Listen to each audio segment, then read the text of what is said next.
Hindi pa naman siya kanina sa kabila. Controversial to eh. Ayoko na sanang gawin to eh. Tita Annabel? Si Rosa Rosal ako. Ay, Tita Annabel naman, magbiro po kayo.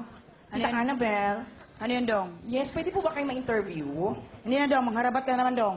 Tita naman, hindi ako nangaharbat. Ano ka ba? Nako, tigilan mo ko, Dong. Sige na, tita pa. Interview lang. Ano na yung mga tanong mo, Dong? Ingat ka, Dong, ha? Opo. Diaryo na naman ako bukas. Okay. Tita, tanong ko lang po yung latest movie nyo. Okay naman, Dong. Malapit na showing nito, Dong. Oh, ano nga yun? Ano nga yun? Master Ma'am. Eh, kayo po, tita, kumusta naman po yung acting nyo doon? Hindi ako ma-acting, Dong. Ay. Kung ano yung makita mo sa akin, normal ko yun, Dong. Iyon na yun. Ay, ganun lang po? Oo, Dong. Eh, di ba, tita, dati po kayong artista? Alam mo pala, Pwede bang tinanong mo pa. Ay, tita, pengin naman po sample ng pag-arte nyo. Like, ganon. Yan, sobra ka na, Dong, ha? Marami kang pinagagawa, Dong. Tita. Sige, Dong.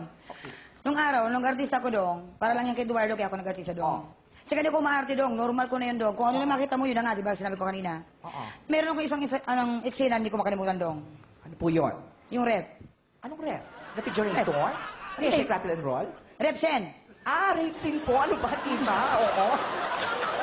Rape scene? Kakaloka. O ano nangyari doon sa rape scene, tita? Siyempre, sinabi ng director, hahabulin ako ng repes. Okay. O, tapos? Tita, are you with us? Kasama ako, nandito ko, Dong. Okay. Siyempre, sinabi ng director, habulin ko ng repes. Siyempre, tatakbo ko, Dong. Takbo, lights, camera, action. Takbo ko, Dong. Hinabol ako ng repes, eh. Pagkatapos, Dong, na-corner, Dong. Na-corner ako, Dong. Tapos, tinakbo ako ng repes. Okay. Siyempre, re-repin ako dyan. Oh. Wag, Dong. Wag, Dong. Aray ko, Dong. Aray ko, Dong. Tama na, Dong. Tama na, Dong. Ay, tita, kayong kayo. Sana po sabi ng direktor? Siyempre, cut. Buang ka. Okay. Maiba tayo, tita. Dito naman sa issue na balita po namin, naghihirap na daw po kayo. Hindi totoo yan, Dong. Mayaman kami mga kutsiris, kasi wala si Ilmas. Mayaman pa rin kami, Dong.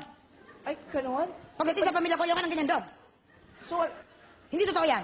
Katunayan, Dong, pag nasa shooting kami ni Rofa, wala akong magawa na inip ako, yung mga diamond, sinusungka ko yan, Dong.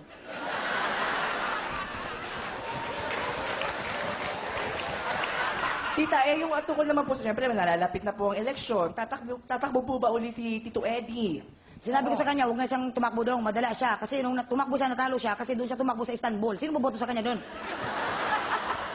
Bakit naman po doon tumakbo, tita? Ewan ko sa kanya. Ambot.